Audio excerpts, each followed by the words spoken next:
Good morning. Welcome to Trading Hour. It's a Thursday morning. I'm Reema Tendulkar. With me is Sonia Shenoy, and things are quiet at the broad index level.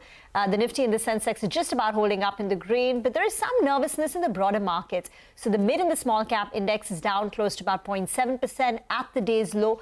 The Nifty micro cap 250 is down over 1%. But, it may be quiet at the index level, but there's so much news flow. SEBI chief Madhvi Puri Buch is currently talking. We're counting down to the Reliance AGM. So there's lots that we're tracking and lots that we're looking forward to. Absolutely. It's going to be an interesting day, right? Especially since the Reliance AGM kicks off at 2 p.m. later this afternoon. So we'll get a lot of headlines from there. But by and large, I think the market is holding on to the 25,000 mark, which is a good thing. Give and take everything, there's been no real volatility that has kicked into the market despite it being at record highs. And as we know that, Nvidia's numbers had come in and the stock was down about 7% in after-hour trading. So let's see how the rest of the day shapes up. As far as the global markets are concerned, that will be a key barometer as well to track our own markets too. But let's tell you what's lined up on the show in the next 1 hour. First up, we have the big stocks of the day. Brokerage views, actually. Vodafone Idea is higher in trade on the back of a Citi note that has come in. Reema, tell us more about that. Well, the Citi note comes in the back of yesterday's announcement that the Supreme Court will hear the curative petition filed by Vodafone Idea.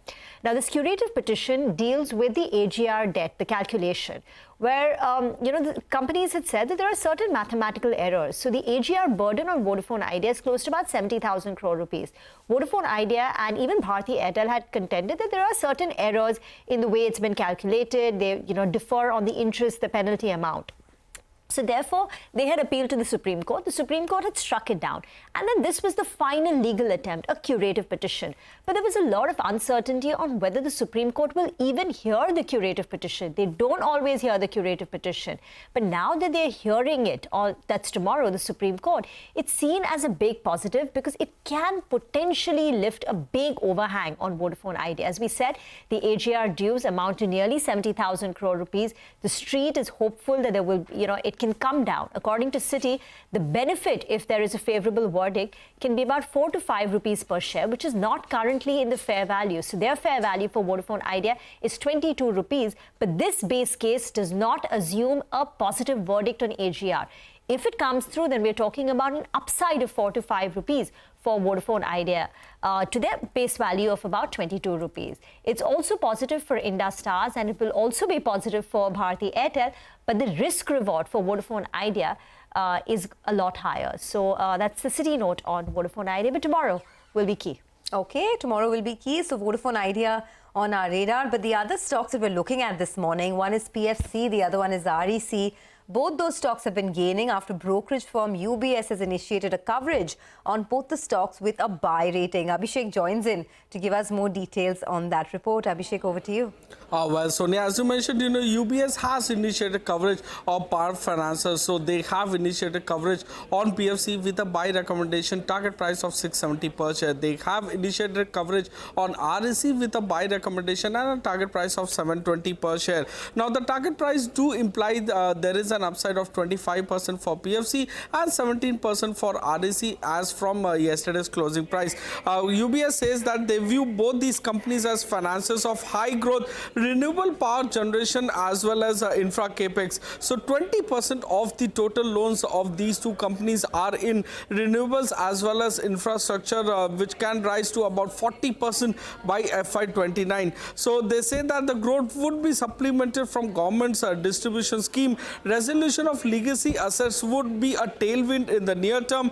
Access to long-term, funding can provide a relief with respect to reasonable rates of funding for them. So cost of funds is an area which they are focusing on, and both the stocks remain in an EPS upgrade cycle. So they expect the ROE or return on equity of these companies to be in the range of 18% to 20%. Back to you. Thank you very much for that. Once again, it's IT which is providing support to the markets. The Nifty IT index is up 0.6%.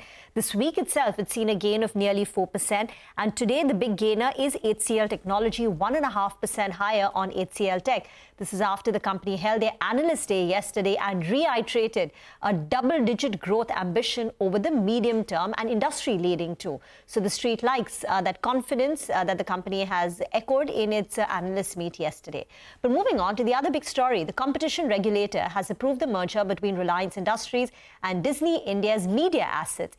It's an $8.5 billion deal which has been cleared, subject to some voluntary modifications. Vamakshi joins in with more on this transaction. Vamakshi. Well, absolutely. It is a significant development as far as this merger is concerned. The CCI approval for a merger this size is very important, and therefore this is a very big development that has come through. And with this, that the transaction is expected to be completed in the last quarter of this calendar year or the first quarter of calendar year 25. It is, however, important to note that the nod is subject to compliance of voluntary modifications. There is no clarity yet about what these voluntary modifications are, and therefore we will watch out for some clarity on this to get some roadmap ahead.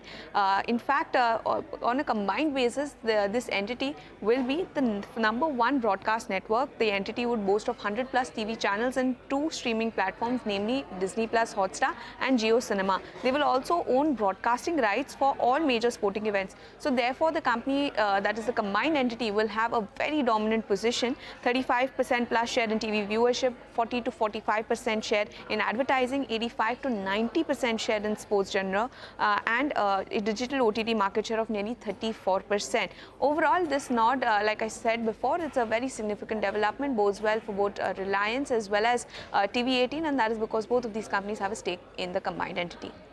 Okay, thanks a lot for that. Very helpful there to explain the nod to us and the details of that particular deal. Let's slip into a quick break. On the other side, we'll discuss what's buzzing in the commodity space with Manisha Gupta. Stay tuned.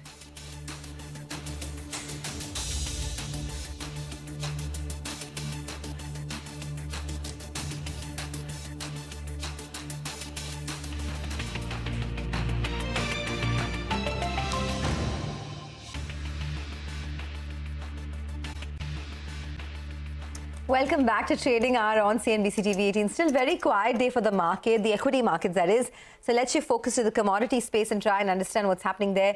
Manisha Gupta joins in, and today the focus is on crude. Manisha, over to you. Thank you for that, Sonia. Well, yes, yesterday was 1.5% of a decline, and this is on top of 2.5% of decline on the previous day. So today we started on a weaker note there, but markets seem to be finding some support at these current levels. Well, to begin with, there are ongoing demand concerns coming in from China. Their EV numbers stand tall, and their fuel and diesel import and usage seems to be declining, and that's exactly the thing that we seem to be getting from the European markets as well.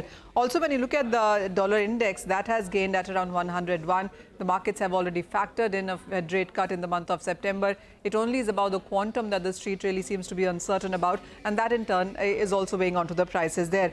It also is about the US inventories. While we have seen a slight decline in the inventories, but it has been less than 1 million barrels. Markets were working with 3 million barrels of a decline there. And the other thing also is about the supply disruption concerns that we seem to be getting in from Libya. In the month of July, Libya produced 1.18 million barrels per day. So with the kind of halt in various oil fields, the expectation are that anywhere between 0.8 to 1 million barrels of a loss is what you could be looking at in the month of August, September, and a continuing couple of months as well. And is the reason you haven't seen that very sharp decline come into the markets. That's exactly the news that seems to be supporting prices.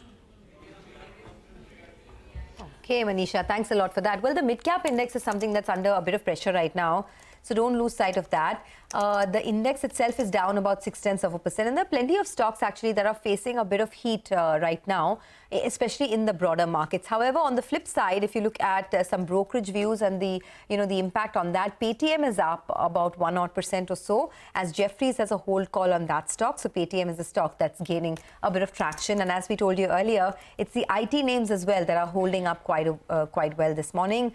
But let's get a corporate conversation going now. The company in focus is Paras Defence. The company's board has recently approved raising of funds aggregating up to 200 crore rupees.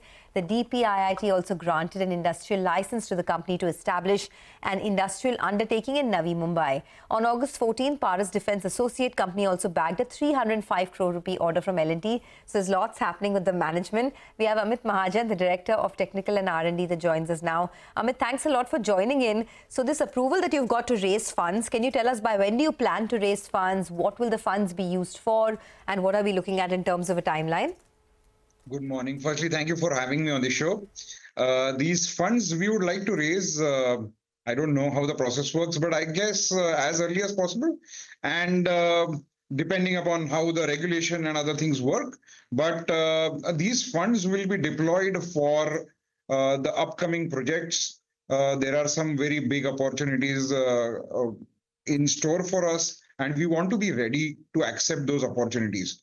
All the business and the order book and everything is in place. We have all the wherewithal to execute existing orders, but the opportunities, the big opportunities lying in front of us, they would need some attention of ours, and we would want to give ourselves that bandwidth financially to make sure that we do justice to all the opportunities that are coming our way. Along with that, our subsidiaries are also coming up, and there the product development is in progress. Also, these subsidiaries will also need certain R&D funds. So we feel that it will be a good opportunity for us to raise these funds.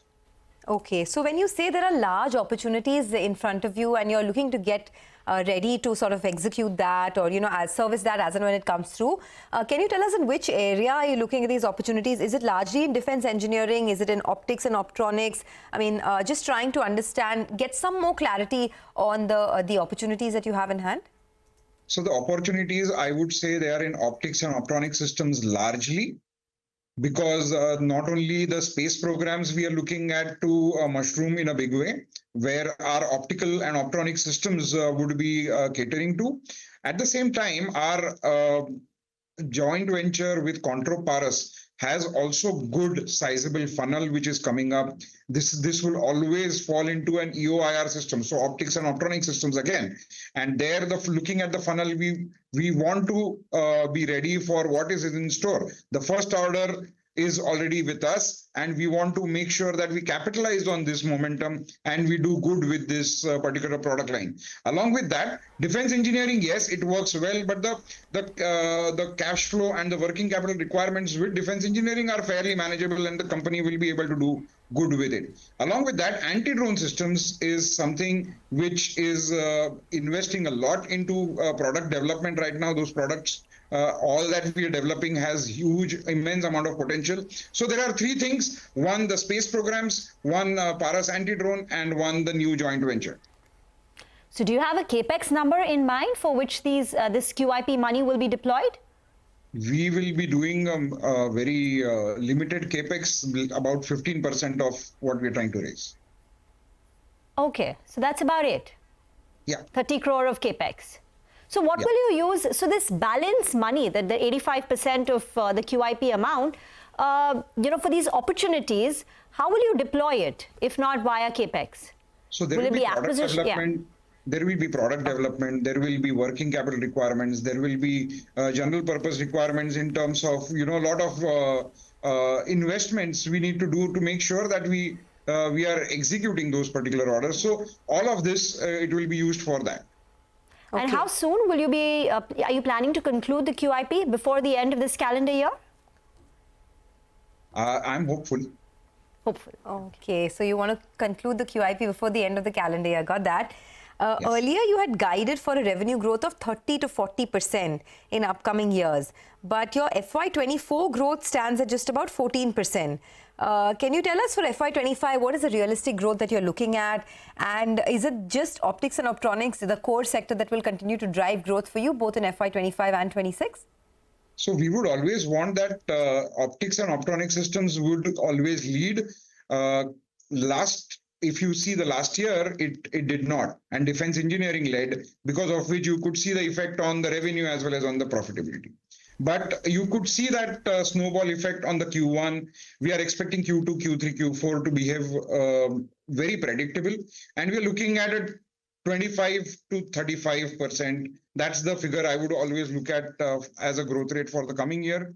The profitability will be retained. And always, as a businessman, we would want optics and optronic systems to do better than defense engineering. But defense engineering, the opportunities are also very, very strong. And we are doing very good there. So we are looking at a 55-45 kind of a split. What's the current order book and the order pipeline, the funnel? The current order book on hand is about 565. The one that we have received with our associate, which has to come to Paras as yet. But all of that put together with L1, we are in excess of 850 crores. We are looking at a good sizable funnel in excess of 1,500 crores. And if I look at the opportunity size, these are in thousands. Okay, all right. We'll let you go on that note. Thanks a lot for joining in. Amit, a pleasure speaking to you on CNBC TV18. Let's take a short commercial break. When we return, we'll discuss market technicals. Vishal Malkan of malkansview.com will be with us and give us some top trading bets as well.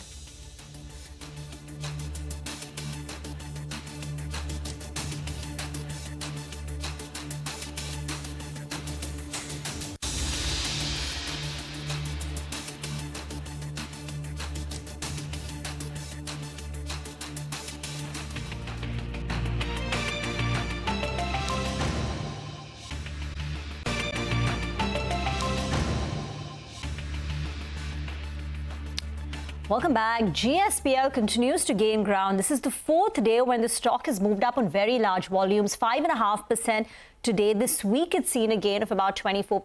GSPL, not JSPL. We're talking about GSPL. Nimesh was telling us yesterday in his, trademark D Street chatter that the street expects some corporate development soon, perhaps a potential collapse of the holding structure. So that stock has been gaining ground. Pull up a 1-month chart and you would see the kind of action that we've seen in the last 4 days with the stock moving up nearly 24%. Sonata Software has got an order. It's an outsourcing order. So that's pushed up the stock by nearly 5%. And Genesis International, it makes maps like Map My India. So it's 8.5% in very large volumes for Genesis International. Vishal Malkan is now with us on the show for a quick technical check on the markets. Vishal, a little bit of nervousness in the mid-cap index and in individual stocks over there. Would you be a bit concerned? Your thoughts on the day so far? I think it's broadly like the undertone of the market is very strong, and you can see a sector rotation. 1 day or 2 days, the blue chips are working, and the next day mid caps are working. So nothing much bearish on or any kind of concern I can see on the charts as of now. But as we are heading into the month of September, which is where most volatility has been seen in the last few years, so I would see around third week of September or second to third week of September, some kind of correction which we can expect from the highs. But as of now, there are no signs, and we would go more on sector specific and stock specific. Okay, Vishal, hi, this is Sonia here. So you're saying that towards the second or third week of September, you can see some correction in the market. But do you think that the correction would extend itself to more than 10-15%? Or does it look like it could be a shallow correction? And even if it is, what are the stocks or sectors that you'd be bullish on now? Yeah, I don't see a big correction except there is some global news coming up, but it could be a very shallow correction as the undertone of the market is very bullish. And the sectors which, of course, the ones which are performing right now would continue with that. One of them is going to be pharma sector, and the second one I'm looking at is auto sector. And a couple of stocks, if I have to look out for right now also as a breakout, which is looking good, is Lupin, which has crossed its all-time high and a cup pattern on the monthly chart. So I'm looking at a buy with a stop of 2150 for targets of 2250, 2300 in the next few trading sessions. Any other stocks where you'd recommend a trade? Okay, I'm looking at Motherson Sumi, which has again come out of the consolidation zone above that 190 levels. And we can enter that stock again with a stop of 190 for targets of 210 and 220 in the next few trading sessions. Thank you very much for that. Let's move on to Interglobe Aviation that trades lower after a big block deal where the promoter Rakesh Gangwal is likely to have sold 6% equity. Sudarshan joins in with more. Sudarshan. That's correct. So Rakesh Gangwal likely to have sold 5.8% stake, and that's worth more than rupees 10,300 crore. Remember, yesterday when the term sheet was out, firstly the size of the block was rupees 6,750 crore, and today the size was increased to rupees 10,300 crore. And these blocks likely to happen at rupees 4,715 per share, which is 2.7% higher to the indicative price that term sheet had indicated, that was 4,593 per share. And post this tranche of stake sale, there will be a 150-day lock-in period if Rakesh Gangwal plans to sell the stake further. Now, since September 2022, when Rakesh Gangwal has sold the stake for the first time, till now, he has sold 23% stake to raise almost 27,000 crore, and still he holds 13.6% stake, which is worth almost 25,000 crore at current market price. Now, talking about the stock performance, stock is currently at record high. Since September 2022, the stock is up almost 150%, and since last stake sale that happened in March 2024, the stock has surged 50%. Okay, thanks a lot for that. Well, let's do one thing. Let's take a short commercial break. On the other side, we'll discuss the market fundamentals with Devang Mehta of Spark Private Wealth Management. Stay with us.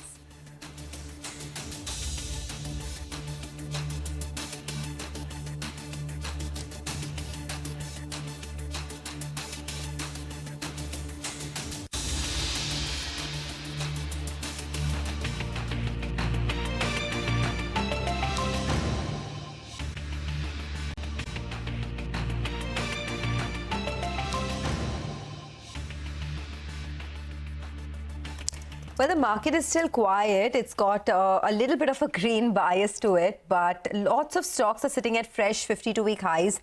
Bajaj Finserv is at a fresh 52-week high today. Bharti Airtel is at a fresh 52-week high.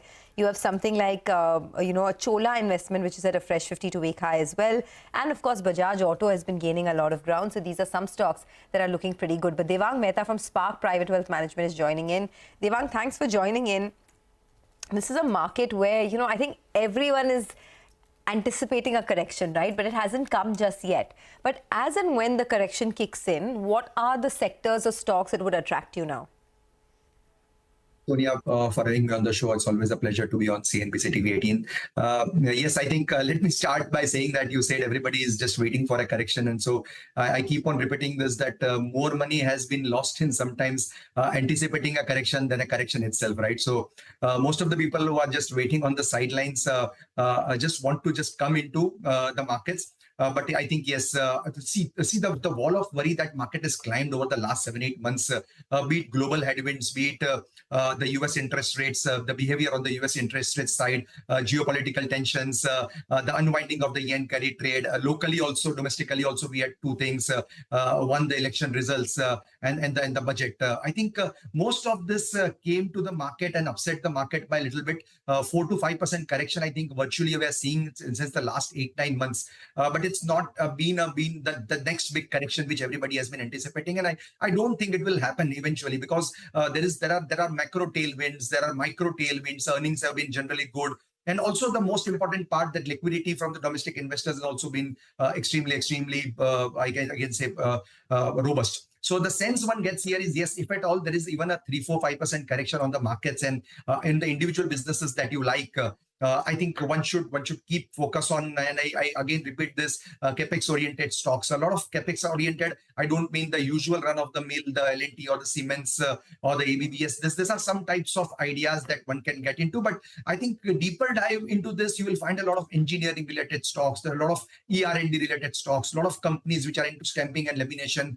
energy efficiency, automation. I think these are the themes which would probably be proxy towards more even defense or railways or capital goods or infra. So these are the themes we have been playing since long. I think a part of a capex oriented story still goes on, and you look at even the power finances, even people are upgrading those. So my sense is that this side of the market, where the next 2-3 years there is a lot of capex going to happen from the government side, and maybe private capex is just going to be just around the corner. I think this sectors seem interesting. I remember Hitachi Energy was one of the ideas that you had told us last time, and in the ER&D space, LTTS and Tata Elxsi, and both of them have been very active of late on the upside. Devang, you've told us that Air Solutions is an interesting pocket. Could you elaborate a little bit more by what you mean by Air Solutions and which are the players here? Yeah, I think it's in a very interesting space. And as I said, I'm not recommending anything. One has to do their due diligence, but these are some spaces which are extremely interesting. So yeah, so I'll just expand on that. There is a sector called Air Solutions or Air Compressors. The collective market cap of this sector is roughly around 45,000 crore.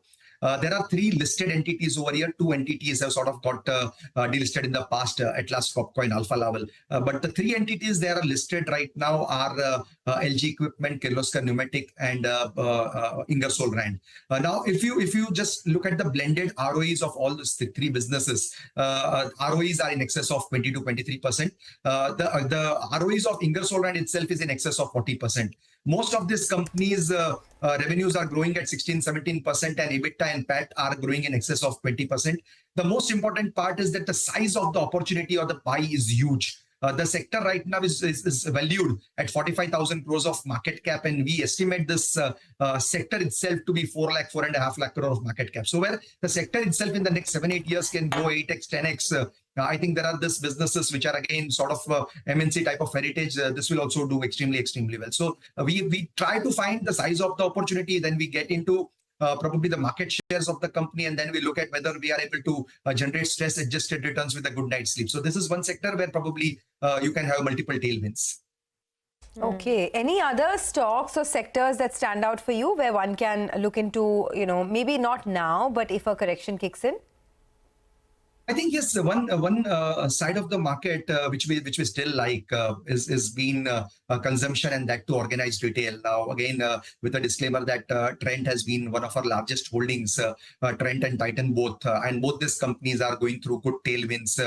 Even a sector like hotel, which is also a proxy play towards discretionary consumption or people traveling more and more, or getting into the luxury side. I again tend to get repetitive over here when I say that the organized retail via Trent, right? The model has been cracked very well, right from Zudio to Westside to Zara and all the new ventures that they're getting into has cracked very well.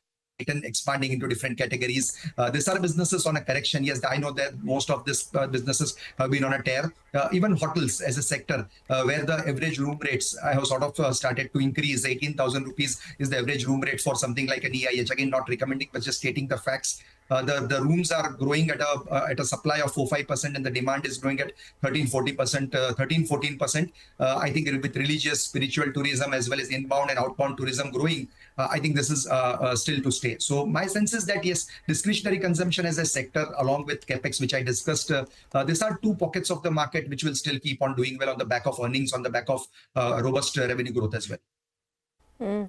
Have you looked at some of the smaller jewelry companies like Kalyan, Senco, etc.? Because they've been growing faster than Titan, and even the kind of stock return that they've given has been more than its larger peer.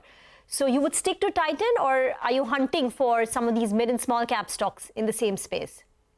We are hunting. In fact, across the market cap spectrum, we know that there are a lot of small cap and mid cap companies which are going to deliver far better returns than the large cap peers. Yes, we were looking for something like an ethos. As I said, we were not able to sort of get into it, but we are open to look at anything that is to do with discretionary consumption or luxury consumption, or even on the capex side, which is more on the mid cap, small cap side. Though we are market cap agnostic, but such opportunities, when they present themselves, yes, you know that the alpha that you can create over there is going to be big. But yes, we are on the lookout rather than giving you a recommendation at this point. Okay, because the stock isn't focused right now, Indigo, I wanted your thoughts there. I mean, there's of course a 2% block deal that has happened today, so it's in the news. But otherwise, it's a dominant market player. It has had a great run in the last 1 year or so. This whole travel space has been booming. Do you think it's too late to make an entry now, or can someone still do it given that perhaps the runway is longer? I think we ideally we have sort of, as I said, we sometimes take pride to miss a space. So we have not got into aviation, but yes, we have got our great picks in discretionary as well as non-discretionary consumption. But yes, the fact is that in India, if I compare it globally, aviation has been a space where money is difficult to be made. But India, given the clear oligopoly or duopoly or virtually the market share that Indigo right now has in excess of 60-65%, I think there's a good money to be made still here. Probably, yes, you will have to go through the cyclicality when the crude price rises or when the travel season is not as hot. But I think, yes, there are ingredients in place for this also, that somebody invest for a 2-3 year horizon. Yes, trading bets I wouldn't probably be the best to, but somebody having a 2-3 year horizon still looks an interesting space. As I said, it's a substitute for travel and tourism as well. So many ideas, right? It's just about getting into them and, riding the opportunity. Thank you very much, Devang, for joining in. Let's turn our attention now to the retail sector. Judh Sanith, our colleague, spoke to Kumara Rajgopalan, CEO of Retail Association of India, RAI, on the sidelines of the Chennai Retail Summit. He asked him about the retail sales trend in August and the expectations from the upcoming festive season. Listen in. From what I hear, even the month of August, there's not been so much of business. So my guess is that it's not going to be looking like a great season. Also, normally July, August is discount season, but most of the retailers have not seen so much of offtake thanks to giving discounts. Because I think discounts something that customers are expecting through the year. So it's not something that's really creating a whole lot of rush into the stores for retailers or online for them for that matter. But like I said, the festival season is always interesting. There are pockets that's already showing some amount of business increase. For example, jewelry, customers have started buying. Also the fact that the duty structure for jewelry has got reduced in the country. That's bringing back a lot more business for at least jewelers who are doing official businesses, because the difference between international prices and Indian prices is not so high. So things like this are happening. We'll have to wait and watch where things go from there. And we'll talk about the festive season in just a bit. Before that, if you could just ascribe reasons as to why you're seeing, sustained dampening in sentiment with regard to the last 3 months, August included now. One factor you mentioned is that there is an expectation for discounts throughout the year. Are there any other factors that are contributing to this dampening in sentiment? I think this whole discount expectation is a resultant factor rather than a contributing factor.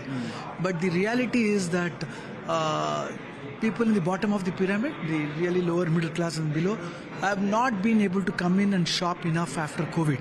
And that's always been the big input for the entire retail community, and people are in that segment are not really shopping well. People in the middle have got a different kind of an issue. They have, from what I hear from various sources, is that many of them have gone ahead and bought really large items in the last 2 years' time after COVID.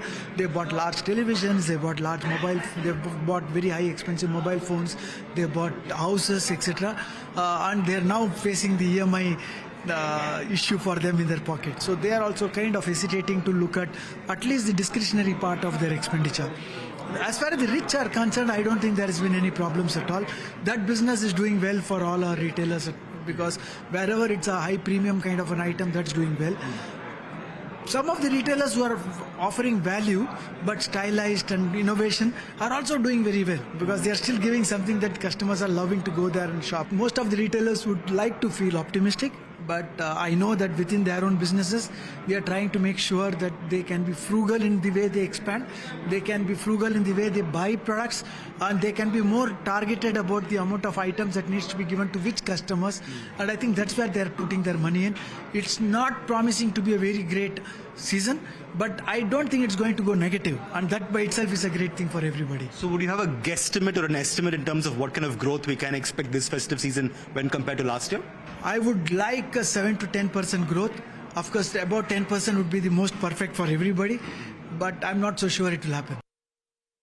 Okay, let's slip into a break. Up next, the CCI has approved the merger between Reliance Industries and Disney India's media assets. We get you more on the story after a break.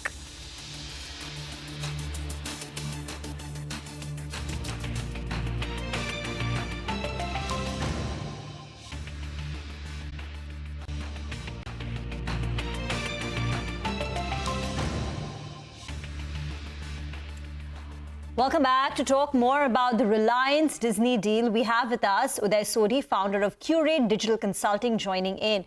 Thank you very much, Mr. Sodhi, for joining in. This is a very, very big transaction taking place in the media group. Jefferies Group estimates that the combined joint venture would control about 40% of the streaming and TV advertising market. So are you surprised with the CCI nod that's been given? And it's come subject to certain voluntary conditions. So there is no clarity on what those voluntary conditions are. So if you'd like to throw your comments on what they could be, the nature of them. So I think, thank you very much for having me here. I think this is a landmark event in the media and entertainment sector. The entire landmark, the whole ecosystem fundamentally changes. Look at what Jio's built over the last 8-10 years. They've got about 450 million odd people, 45 crore people on the handsets, the Jio network. They've got a very strong distribution in Hathaway, Den, and the fiber networks that they've built. Plus, now they've got a large content business. I think from an impact point of view, I don't think worldwide there is any network, media to telecom network, which is this big in terms of impact, reaches about 500 million people, 120 TV channels, 2 OTT platforms. So I think it is one of the largest events in the media and entertainment space and works well for Reliance. In terms of CCI approval, I think most competition commissions across the world have become fairly lenient towards consolidation in large strategic industries.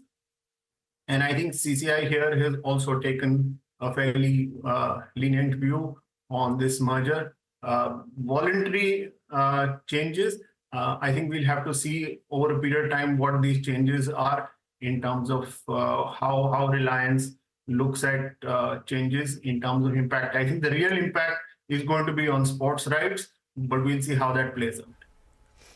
Okay, so the real impact is going to be on sports, right? There are a lot of sporting events. There's IPL, ICC, BCCI cricket matches, etc. The Indian Super League. There's NBA, Pro Kabaddi Leagues. There's so much that we're talking about here. And all of it is going to be now on Jio Cinema. And I think that concentration is going to be significant. But yeah, I think it's also going to be great for the consumer that, on one OTT destination or one television channel, a lot of that is going to be available. It does become a bit of a monopoly, but I think consolidation is good for the industry. The industry needs investment to grow. That was my next question, actually. It becomes largely a monopoly now. So what does this mean for the other players in the system currently? And how do you see the whole terrain changing as far as advertising is concerned? If the first and the fourth player get together, there is a significant consolidation in advertising. We've got 2 other players on the television side, which is the entire Z network and Sony's network. So I think there will be a bit of a play here. There will be a bit of a readjustment because the first and the fourth player are getting together. I would imagine Z and Sony will have to, invest significantly behind expanding their network, looking at, how distribution can come in. Is this a potential for some of the telecom players like Airtel, Bharti, Vodafone to get into content and follow the roadmap that Jio is laying out for telecom and media to work together and to create an impact and, build a better customer franchise? I think we'll have to see how that plays out. In the short run, I don't see too much happening.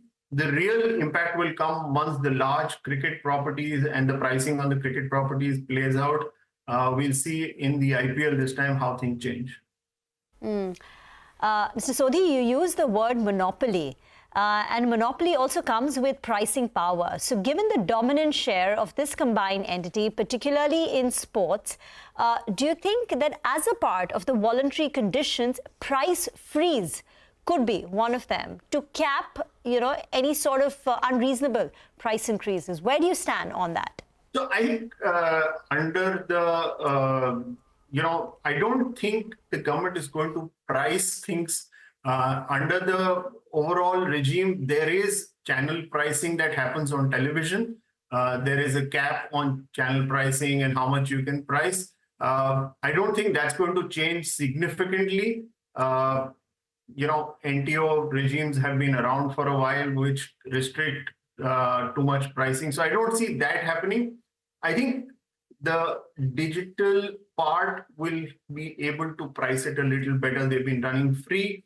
I think there will be a subscription fee coming in shortly. How much is the subscription fee and will that impact advertising? One will see. I think over a period of time, subscription rates on OTT have to start going up to make sense for these businesses to grow. So just to summarize, one final question then. You said that this is a landmark. It's going to be a sea change in the dynamics of the entire industry. So one thing that the consumer should expect is that perhaps the app is now chargeable. No longer are you going to get content for free as you've been, getting. What, if you had to just summarize then this discussion and your expectation, what would be the other three things we should expect going forward, which changes things? For competition, for TV, digital, significant investment in content. I think because they have control over the distribution and the customers, Reliance will be far more confident in terms of investing money in content. Given that there will be pricing power and profitability, and hopefully the OTT businesses will start delivering better returns, I think we will see an improvement in performance, improvement in the customer offering the quality of what we get out in terms of innovation will come through. I think the two big things that are going to happen on how the product gets distributed, how it's going to be priced, and how much content is going to go out. So I think Reliance's big initiative is probably going to be on throwing out better content for the Indian audience. Okay, we'll leave the discussion here. Thank you very much for that. So watch for investments, better quality, and maybe you'll have to pay a little bit more than you've been paying. But it's a big change in the entire media landscape. We'll get into a short break. We'll come back and get you excerpts from our exclusive conversation that we had with Gautam Saraogi, CEO of Go Fashion India.